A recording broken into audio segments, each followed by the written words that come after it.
Hi ಎಲ್ರಿಗೂ ನಮಸ್ಕಾರ. ನೀವು ನೋಡ್ತಾ ಇದ್ದೀರಾ ನಿಮ್ಮ RG ಯೂಟ್ಯೂಬ್ ಚಾನಲ್. ಇವತ್ತು ನಾನು ಈ ವರ್ಷದ ಫಸ್ಟ್ OTT ಸಿನಿಮಾನ ನೋಡಿದೆ. ಅಂಥ ಸಿನಿಮಾ ಯಾವುದು ಗುರು ಅಂತ ನೀವು ಕೇಳೋದಾದರೆ, ಕೆಲವೊಂದು ಸಿನಿಮಾಗಳು ಥಿಯೇಟ್ರಲ್ಲೇ ರಿಲೀಸ್ ಆಗಿರಲ್ಲ. ಅಂದರೆ ಥಿಯೇಟ್ರಲ್ಲಿ ರಿಲೀಸಲ್ಲಿ ಆಗಿರುತ್ತೆ, ಆದರೆ ಕೆಲವೊಂದು ಪ್ಲೇಸ್ಗಳಲ್ಲಿ ರಿಲೀಸ್ ಆಗಿರಲ್ಲ. ಅಂಥ ಪ್ಲೇಸಲ್ಲಿ ನಾನು ಮಿಸ್ ಮಾಡ್ಕೊಂಡಂಥ ಸಿನಿಮಾನೇ ಫುಲ್ ಮೀಲ್ಸ್. ಆ ಸಿನಿಮಾ 1ನೇ ತಾರೀಕಿಂದ ಅಮೆಝಾನ್ ಪ್ರೈಮಲ್ಲಿ ಪ್ರೀಮಿಯರ್ ಆಗಿದೆ. ಅದನ್ನು ನೋಡಿದೆ.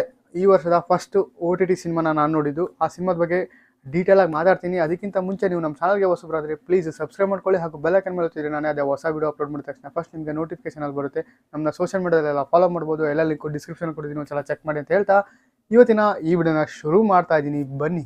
ಫುಲ್ ಮೀಲ್ಸ್ ಚಿತ್ರತಂಡದ ಬಗ್ಗೆ ಹೇಳೋದಾದರೆ, ಫಸ್ಟ್ ಟೈಮು ನಮ್ಮ ವಿನಾಯಕರವರು ಡೈರೆಕ್ಟ್ ಮಾಡಿದ್ದಾರೆ. ಅದಲ್ಲದೆ ಇದರಲ್ಲಿ ಲಿಖಿತ್ ಶೆಟ್ಟಿ ಅವರು ಹೀರೋ ಆಗಿ ಕಾಣಿಸ್ಕೊಂಡಿದ್ದಾರೆ. ಖುಷಿ ರವಿರವರು ಹೀರೋಯಿನ್ ಆಗಿ ಕಾಣಿಸ್ಕೊಂಡಿದ್ದಾರೆ. ಇವರು 3 ಜನದಲ್ಲೂ ನನಗೆ ಫಸ್ಟ್ ಟೈಮ್ ಹೇಳಬೇಕನ್ಸಿದ್ದು ನಮ್ಮ ಲಿಖಿತ್ ಶೆಟ್ಟಿ ಅವ್ರ ಬಗ್ಗೆ. ಏನಕ್ಕಪ್ಪ ಅಂದರೆ, ಇವರು 2018ರಲ್ಲಿ ಒಂದು ಸಿನಿಮಾ ಮಾಡಿದರು, ಸಂಕಷ್ಟಹಾರ ಗಣಪತಿ ಅಂತ ಹೇಳ್ಬಿಟ್ಟು. ನಾನು ನೋಡಿದೆ. ನನಗೆ ಹೊಸ ಹೀರೋನ ಇಂಡಸ್ಟ್ರಿಗೆ ಸಿಕ್ಕರು ಅಂತ ನನಗೆ ಖುಷಿ ಆಯಿತು. ಏನಕ್ಕಂದರೆ ಆ ಕಾನ್ಸೆಪ್ಟೇ ಡಿಫ್ರೆಂಟ್ ಆಗಿದೆ. ಒಬ್ಬ ಲೆಫ್ಟ್ ಹ್ಯಾಂಡ್ ಇದು ಇರುತ್ತೆ ಅವರಿಗೆ. ಆ ಸಿನಿಮಾ ನೀವು ನೋಡಿದರೆ ನಿಮ್ಗೆ ಏನು ಅನಿಸಿತ್ತು ಅನ್ನೋದನ್ನ ಕಮೆಂಟ್ ಮಾಡಿ. ಇಲ್ಲಾಂದರೆ ಅದ್ರ ಬಗ್ಗೆನೂ ಡೀಟೇಲಾಗಿ ಒಂದು ರಿವ್ಯೂ ಮಾಡ್ತೀನಿ ನಾನು ನೆಕ್ಸ್ಟು. ಅವರು ಲೆಫ್ಟ್ ಹ್ಯಾಂಡ್ ಇದು ಸಿಂಡ್ರಮ್ಸ್ ಇರುತ್ತೆ ಅವರಿಗೆ. ಅವರು ಏನೇನೆಲ್ಲ ಕಷ್ಟಪಡ್ತಾರೆ ಲೈಫಲ್ಲಿ ಅನ್ನೋದನ್ನ ಆ ಸಿನಿಮಾದಲ್ಲಿ ತೋರಿಸಿದ್ದಾರೆ. ಒಂದು ವಿಭಿನ್ನವಾದ ಕಥೆ ಜೊತೆಗೆ ಅವರು ಫಸ್ಟ್ ಟೈಮು ಇಂಡಸ್ಟ್ರಿಗೆ ಎಂಟ್ರಿ ಕೊಟ್ಟಿದ್ದರು. ಅದಾದಮೇಲೆ ಫ್ಯಾಮಿಲಿ ಪ್ಯಾಕ್ ಅನ್ನೋ ಸಿನಿಮಾ ಕೂಡ ಮಾಡಿದರು, ಅದು ಕೂಡ ಸಖತ್ತಾಗಿ ಬಂದಿತ್ತು. ಅಷ್ಟೇ ಅಲ್ಲದೆ ಈ ಸಲ ಫುಲ್ ಮೀಲ್ಸ್ ಸಿನಿಮಾದಲ್ಲಿ ಅದ್ಭುತವಾದ ನಟನೆ ಮಾಡಿದ್ದಾರೆ. ಅಂದರೆ ಇದು ಒಂದು ಫೋಟೋಗ್ರಫಿ ಫೀಲ್ಡಲ್ಲಿ ಏನಿರ್ತಾರೆ ಅವರಿಗೆ ಬಹಳ ಕನೆಕ್ಟ್ ಆಗುತ್ತೆ ಅಂತ ಹೇಳಕ್ಕೆ ಇಷ್ಟಪಡ್ತೀನಿ. ಇದ್ರ ಜೊತೆಗೆ ನಮ್ಮ ವಿನಾಯಕರವ್ರ ಬಗ್ಗೆ ಹೇಳಲೇಬೇಕು. ಇವರು ಒಬ್ಬ ಫಸ್ಟ್ ಟೈಮ್ ಡೈರೆಕ್ಷನ್, ಅಂದರೆ ಫಸ್ಟ್ ಟೈಮು ಇಂಡಸ್ಟ್ರಿಗೆ ಡೈರೆಕ್ಟ್ರಾಗಿ ಎಂಟ್ರಿ ಕೊಟ್ಟಿದ್ದಾರೆ. ಅದಲ್ಲದೆ ಇವರು ಮುಂಚೆ ಶಾರ್ಟ್ ಫಿಲಮ್ಸು, ಮ್ಯೂಸಿಕ್ ವೀಡಿಯೋಸ್ಗಳನ್ನ ಎಲ್ಲ ಮಾಡಿದರು. ಅದು ಜೊತೆಗೆ ಇದು ಫಸ್ಟ್ ಟೈಮು ಡೆಬ್ಯೂ ಫಿಲಮು, ಒಂದೊಳ್ಳೆ ಫ್ಯಾಮಿಲಿ ಎಂಟರ್ಟೈನ್ಮೆಂಟ್ ಸಿನಿಮಾನ ಕೊಟ್ಟಿದ್ದಾರೆ ಅಂತ ಹೇಳಕ್ಕೆ ಇಷ್ಟಪಡ್ತೀನಿ. ಈಗ ಕತೆ ಕಡೆ ಬರೋದಾದರೆ, ನಮ್ಮ ಲಕ್ಕಿ ಅನ್ನೋ ಒಬ್ಬ ಸ್ಟ್ರಗ್ಲಿಂಗ್ ಫೋಟೋಗ್ರಾಫರ್ನ ಲೈಫ್ನ ಈ ಸಿನಿಮಾದಲ್ಲಿ ತೋರಿಸಿದ್ದಾರೆ. ಅಂದರೆ ಅವನು ಒಬ್ಬ ಜೀವನದಲ್ಲಿ ಏನಾದರೂ ಒಂದು ನಂದೇ ಆದಂತಹ ಹೆಸರನ್ನ ಗಳಿಸಬೇಕು ಅನ್ನೋ ಛಲದಲ್ಲಿ ಹೋರಾಡ್ತಾ ಇರ್ತಾನೆ. ಅವನಿಗೆ ಆ ಹಣಕಾಸಿನ ಸಮಸ್ಯೆ ಇರುತ್ತೆ. ಅವನಿಗೆ ಬೆನ್ನೆಲುಬಾಗಿ ನಿಲ್ಲೋದು ನಮ್ಮ ಪುಲ್ಕೇಶಿ ಅನ್ನೋರು, ಅವ್ರ ಮಾವ. ಪಾತ್ರನ ನಿಭಾಯಿಸಿರೋರು ಬಂದ್ಬಿಟ್ಟು ನಮ್ಮ ರಂಗಣ್ಣ ರಘುರವರು. ಅವ್ರ ಪಾತ್ರನ ಅದ್ಭುತವಾಗಿ ನಿಭಾಯಿಸಿದ್ದಾರೆ ಅಂತ ಹೇಳಕ್ಕೆ ಇಷ್ಟಪಡ್ತೀನಿ. ಹೀಗಿರುವಾಗ ನಮ್ಮ ಲಕ್ಕಿಗೆ ದೊಡ್ಡ ಶ್ರೀಮಂತರ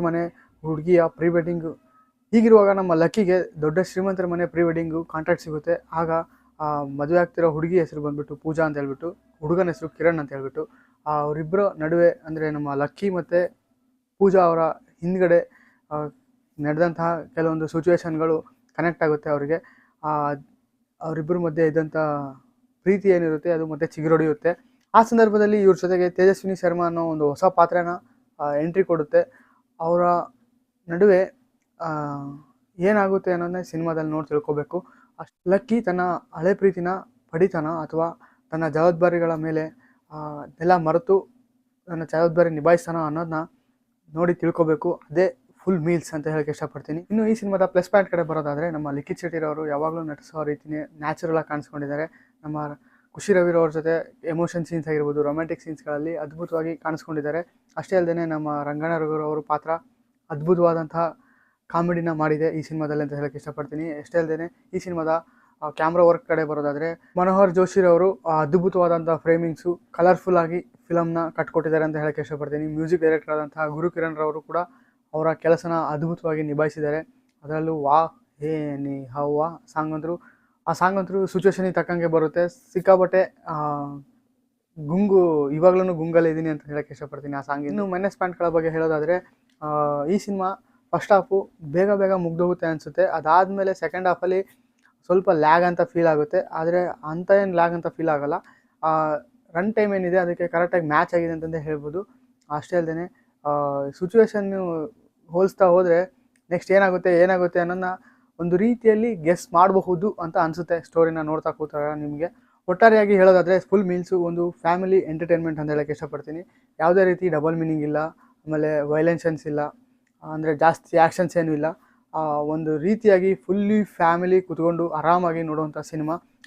ಸಂಕಷ್ಟಹಾರ ಗಣಪತಿ ಏನು ಬಂದಿತ್ತೋ ಆದರೆ ಹೊಸ ರೀತಿ ಕಾನ್ಸೆಪ್ಟ್ ಏನಿಲ್ಲ, ಆದ್ರೂ ಫುಲ್ ಫ್ಯಾಮಿಲಿ ಕೂತ್ಕೊಂಡು ನೋಡೋದಕ್ಕಂತೂ ಯಾವುದೇ ರೀತಿ ದೋಖ ಇಲ್ಲ ಅಂತಂದು ಹೇಳೋಕ್ಕೆ ಇಷ್ಟಪಡ್ತೀನಿ.